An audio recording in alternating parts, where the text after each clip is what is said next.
మీ అమ్మ మీ నాయనకు బరువై నిన్ను హాస్టల్లో వేలారా? ఆ, నువ్వు హాస్టల్లో ఉంటే మీ నాయనతో పాటు మీ అమ్మ పనికి పోయి 10 రూపాయలు సంపాదించుకొని మంచి చదువు చెప్పించి ప్రయోజకుని చేయాలని నిన్ను హాస్టల్లో ఇచ్చినారంతే. వాళ్ళకు బరువే కాదురా. నో ఇవన్నీ నాకు తెలియదన్నా. ఆ రోజు నేను వాళ్ళకి నేను బరువు అయినా, నన్ను ఆ రోజు హాస్టల్లో వేసినారు. ఈ రోజు నాకు వీళ్ళు బరువు అయినారు, ఈ రోజు అనాథశాలలో వేసిన. మీరు నాకు నీతులు చెప్పొద్దండి. ఎవరైనా వినే వాళ్ళంటే పోయి చెప్పుకోండి. ఏ మెట్టుతో కొడితే ఇంకోసారి నాతో మరి అంటే పోరా. వారే చూసుకున్నా బాబా. నువ్వన్నా తెలివి లేదరా, వయసులో పెద్ద నువ్వన్నా చెప్పలేదరా వానికి. కాదురా నిన్నటి నుంచి మొత్తుకొని చెప్తాను వింటే అంటే కదా వాడు.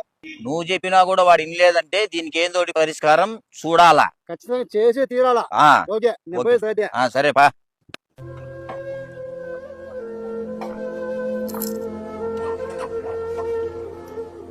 అది జరిగింది హసిన, అందుకే వద్దంటాడ.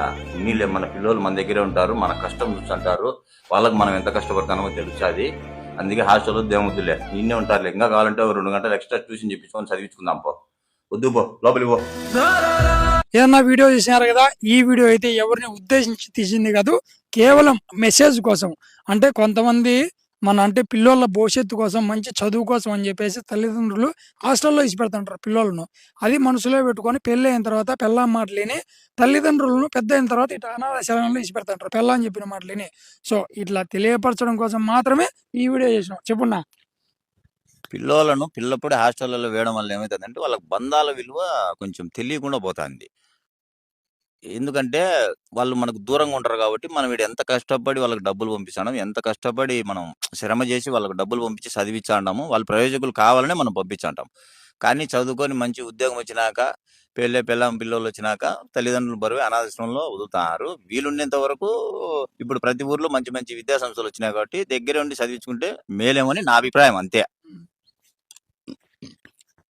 పిల్లలను హాస్టల్లో వదులుతారని పిల్లలు అనుకోవచ్చు. తల్లిదండ్రులు పిల్లలు దూరం అయి ఉండి వాళ్ళ ఎంత బాధపడుతో వాళ్ళ భవిష్యత్తు కోసం వాళ్ళ పిల్లలు దూరం ఉన్నా కూడా ఆ బాధను పిల్లల ముందర చూపించకుండా వాళ్ళ ఆనందం కోసం హాస్టల్లో పెట్టి చదివిస్తారు తప్ప పిల్లల్ని దూరం చేయాలనే ఉద్దేశం అయితే కాదు. పిల్లల భవిష్యత్తు బాగుండాలి. ఇప్పుడు మనం పడే కష్టం మన పిల్లలు పడకూడదు. భవిష్యత్తులో ఉన్నత స్థాయిలో ఉండాలని వాళ్ళ మనసుకు బాధ కలిగి పిల్లలు దూరం ఉన్నారని తెలిసి కూడా మీ పిల్లల ముందర ఆనందంగా తల్లిదండ్రులు ఉంటారు మీ భవిష్యత్తు కోసం.